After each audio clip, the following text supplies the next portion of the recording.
At the altar, she whispered, "I can't do this, he's just more."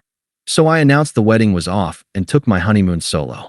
Now she's broke, alone, and I don't even think about her. Hey viewers, before we move on to the video, please make sure to subscribe to the channel and hit the like button if you want to see more stories like this. Thanks. The air in the old church was thick with the scent of lilies and spent candle wax. 1,000 dust motes danced in the colored light streaming through the stained glass window, painting the aisle in hues of sapphire and ruby. At the end of that aisle, standing beside the elderly priest, I was the happiest I had ever been. My tuxedo felt like a second skin, not restrictive, but powerful. My hands were steady. My heart was a steady, booming drum of certainty. This was it. Everything had led to this moment. I caught my father's eye in the front pew. He gave me a small, proud nod. My mother was dabbing at her eyes with a lace handkerchief. Every face in the pews was turned towards me, beaming. And then the doors opened. There she was, Hannah, a vision in ivory silk and lace, her arm linked through her father's. The soft gasp that went through the congregation was a physical thing. She was radiant, ethereal, and she was walking towards me. Her eyes, the color of warm whiskey, were locked on mine, and in them I saw my future. A house, kids, growing old on a porch somewhere. I saw inside jokes and shared silences and a love that I thought was as unshakable as the earth itself. The world narrowed to the space between us. The organ music swelled and faded. Her father placed her hand in mine. It was cool and trembled slightly. Nerves, I thought, giving her fingers a reassuring squeeze. My brave girl. We turned to face the priest. His voice was a gentle, rasping drone, full of ancient wisdom and blessing. I heard the words, but they were background noise to the symphony playing in my soul. I was memorizing the line of her neck, the way a stray curl had escaped her intricate updo, the faint scent of her perfume, jasmine and vanilla. My wife, to have and to hold, from this day forward. The priest intoned, his eyes moving from me to her. He smiled. Hannah, do you take this man to be your lawfully wedded husband, to live together in matrimony, to love him, to honor him, to comfort him, and to keep him in sickness and in health, forsaking all others, for as long as you both shall live? The silence that followed was a beat too long. Just a single, suspended second. I felt her hand tense in mine. Then, she leaned in.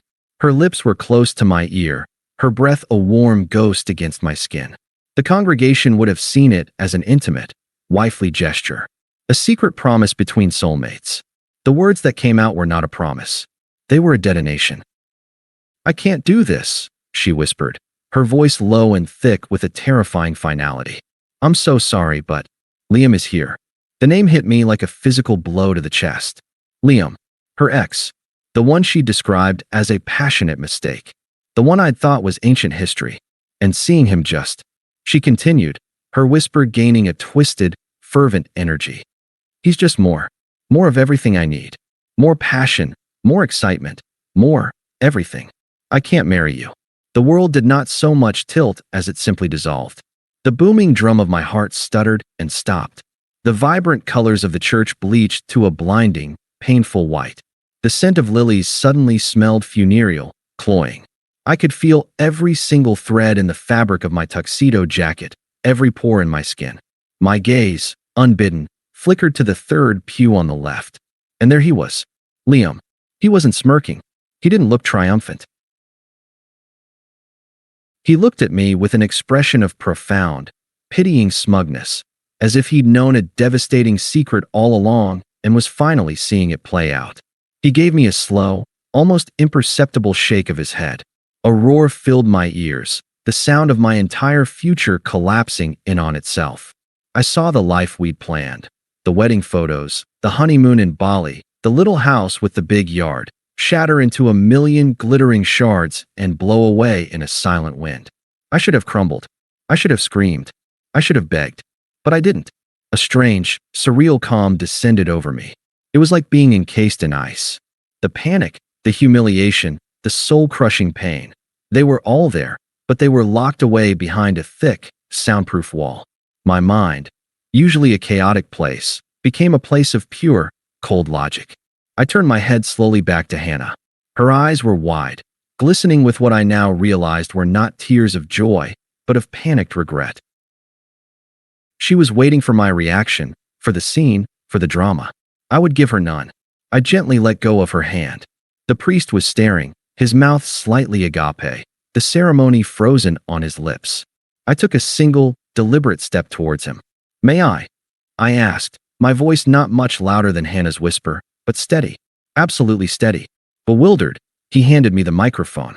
Hannah found her voice. "What are you doing?" she hissed, a note of fear cutting through her earlier resolve. I ignored her. I turned to face the crowd. 200 faces, a sea of confusion and dawning concern. My parents looked terrified. Her parents looked pale. I brought the microphone to my lips. "I'm sorry to inform you all," I said, my voice echoing with a calm clarity through the silent church, "that the wedding is canceled." A collective, sharp intake of breath. A few gasps. "It seems the bride has had a change of heart." I continued, my eyes sweeping over the crowd, never landing on Liam. "Thank you for coming. Please, enjoy the reception. The food and drinks are paid for." I handed the microphone back to the stunned priest. I didn't look at Hannah. I didn't look at my parents. I didn't look at anyone. I simply turned and walked. I walked back down the ruby and sapphire aisle I had just ascended in triumph. I walked past the frozen, horrified faces of my friends and family. I walked through the heavy wooden doors of the church and out into the blinding, ordinary afternoon sun. The door swung shut behind me, muffling the eruption of chaos I knew was happening inside. I didn't hear it. All I heard was the echo of a single word, ringing in the new, hollowed-out chamber of my soul. More. The airport was a blur of noise and motion, a stark contrast to the sacred silence I'd left behind in the church. I stood at the check-in counter, my single backpack at my feet. The attendant, a woman with a kind, tired face, looked at my ticket.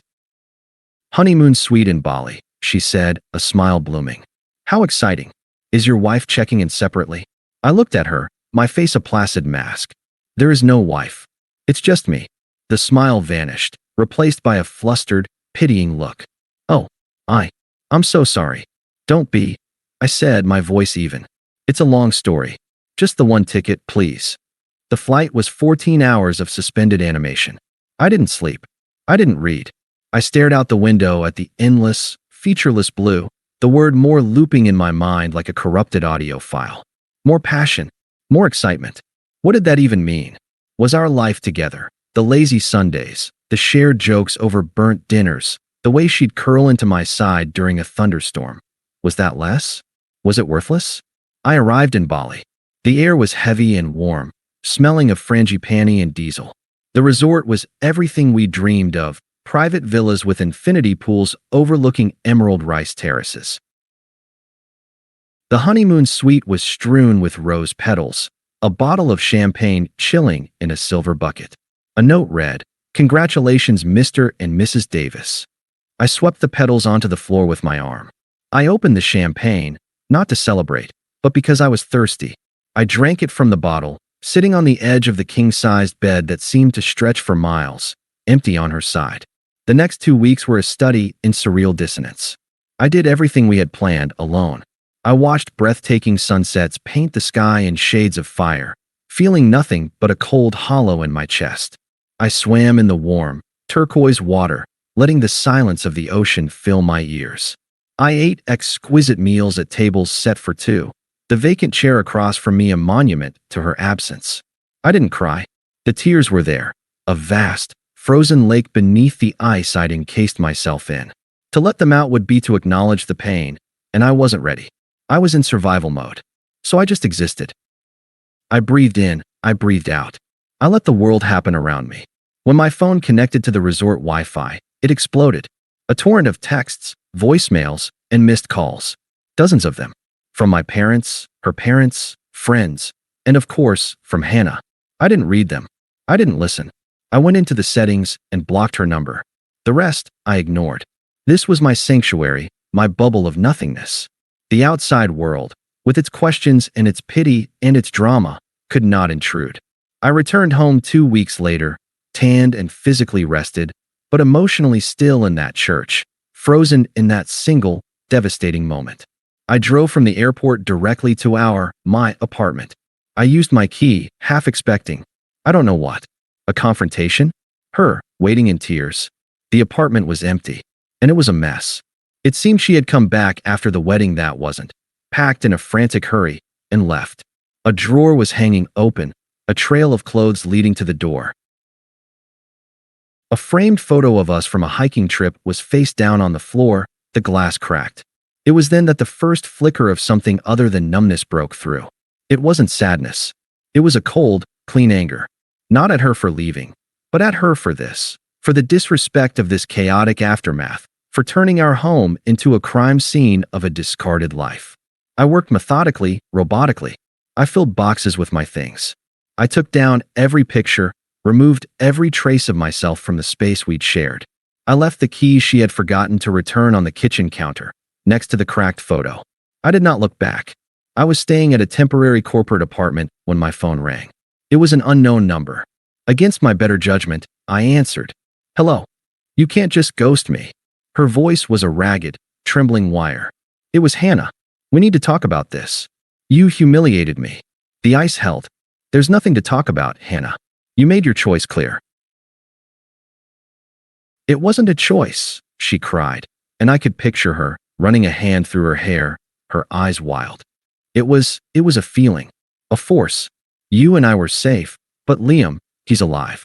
Don't you want me to be happy? To feel alive? The hypocrisy was breathtaking. She was asking for my blessing on her own destruction.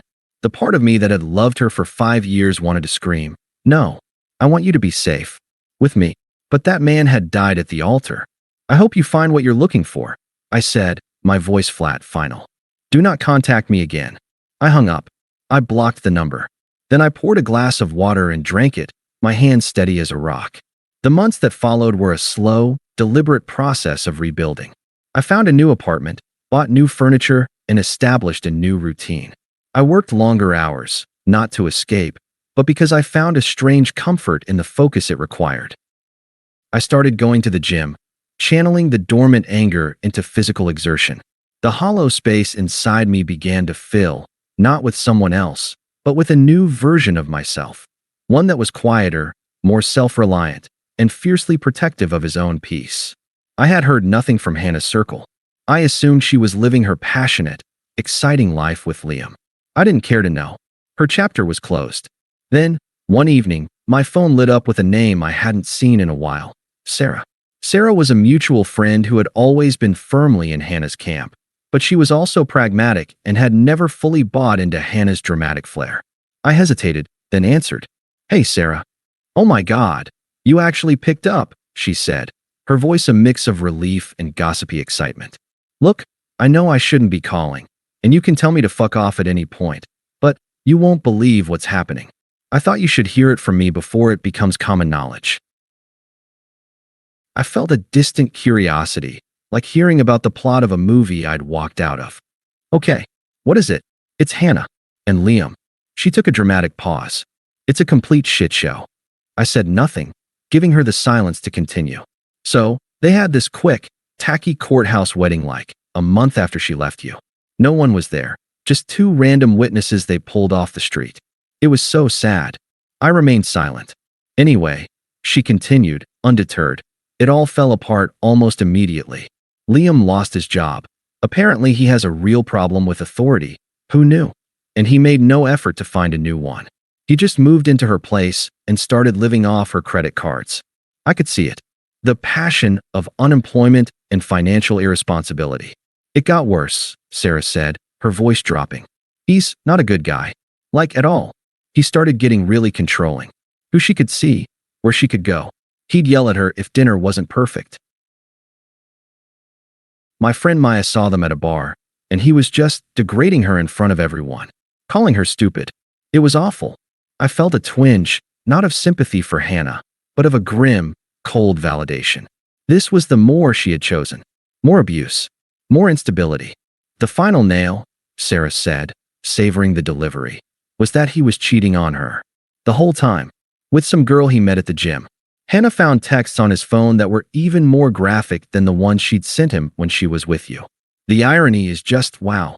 So what happened? I asked, my tone still neutral. She confronted him, and he just laughed. Told her she was a boring, predictable burden and that he was done. He cleaned out their joint account, what was left of it, anyway, and moved in with the gym girl. Left Hannah with a mountain of credit card debt he'd racked up and a lease she can't afford on her own. She had to move back in with her mother. She's a complete mess. Doesn't leave the house.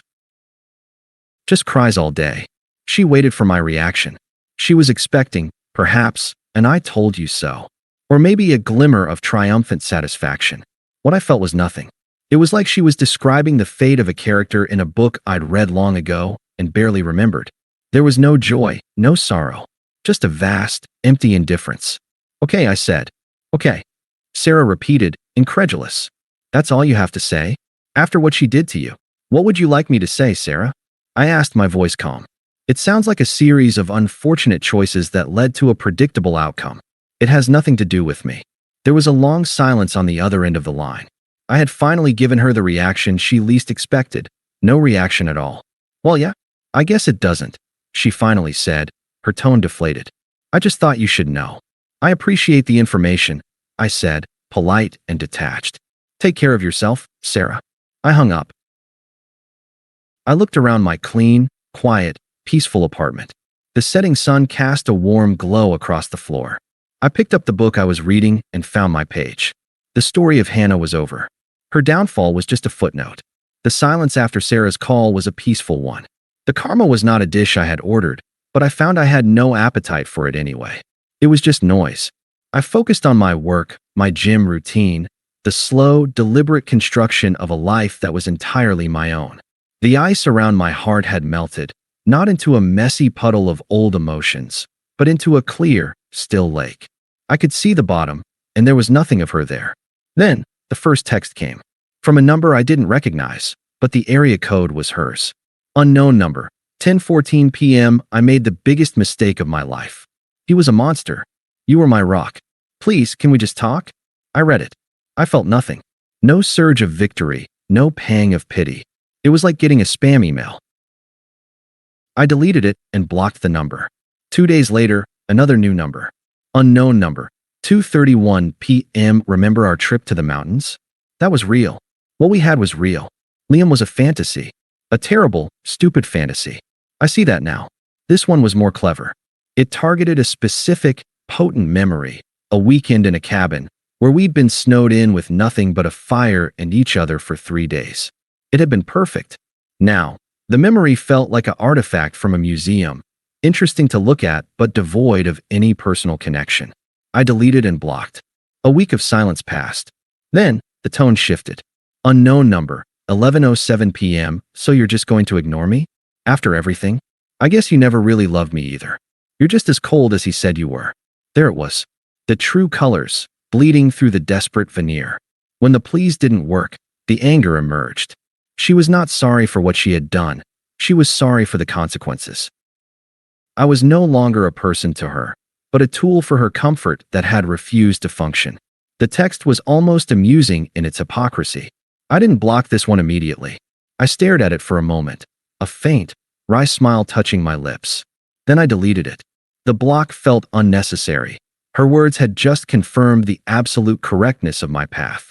The text stopped, but the campaign wasn't over. A few days later, my phone rang. Hannah's mom. I considered letting it go to voicemail, but I knew that would only prolong it. I needed to shut this down definitively. I answered. "Hello, Patricia. You're really going to abandon her now?"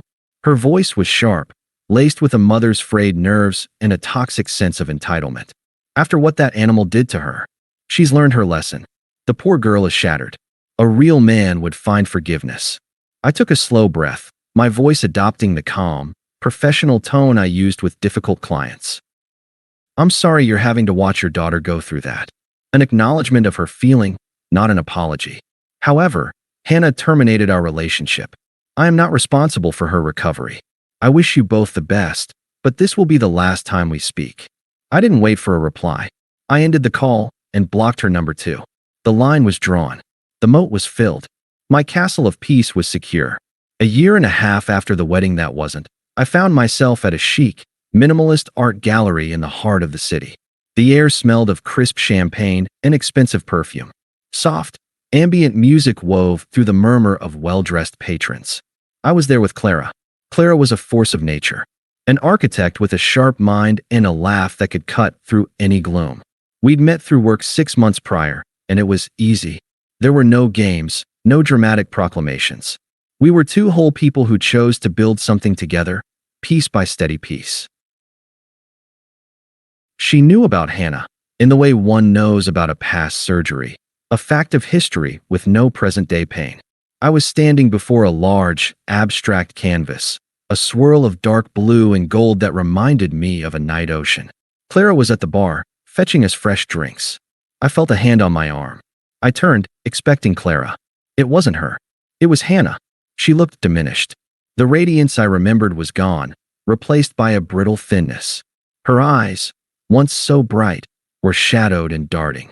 She was dressed nicely, but the clothes hung on her a little wrong, as if she'd borrowed them from a more successful version of herself. "Mark? Oh my God," she breathed, her voice trembling. "Ah, you look good." I did. I was filled out, healthy, dressed in a well-tailored suit that Clara had helped me pick out. I looked like a man who slept soundly at night. "Hannah." "Hello," I said. My voice was polite, detached, the way you'd greet a vaguely familiar face from a long-ago job. Her eyes welled with tears instantly. It's been so hard." The words tumbled out in a practiced rush. "I think about you every day. I see now what I threw away. What we had." She was waiting for me to agree, to say I'd thought about her too, that what we had was special. I let the silence hang for a moment, then shattered her narrative with a simple, unassailable truth. "That feels like a lifetime ago," I said, my gaze steady. She flinched as if struck. Is there any chance?" She left the question hanging, a desperate, frayed thread of hope. Before I could answer, Clara appeared at my side, handing me a flute of champagne. "Hey, sweetie, have you seen the Oh Hello?" She smiled warmly at Hannah, her eyes curious but friendly. I turned to Clara, the mask of indifference melting into a genuine, easy smile. I slipped my arm around her waist. "Clara, this is Hannah, an old friend," I said. The term was perfect, neutral, distant, and utterly non-threatening. "Hannah, this is my girlfriend, Clara."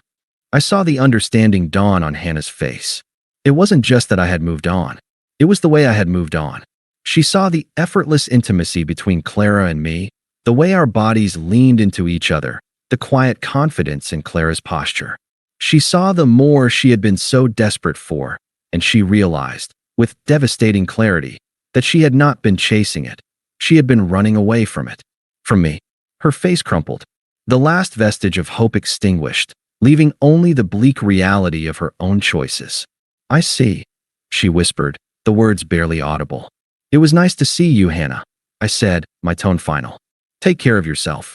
I turned with Clara, and we walked away, back into the rhythm of the gallery, back into our life. Clara squeezed my hand. "Who was that, really?" she asked softly, not out of jealousy, but simple curiosity. I thought for a moment, looking at the strong, beautiful woman beside me, then at the vibrant painting on the wall, then at the city lights twinkling beyond the gallery windows. I thought about my quiet apartment, my fulfilling work, my deep, unshakable peace.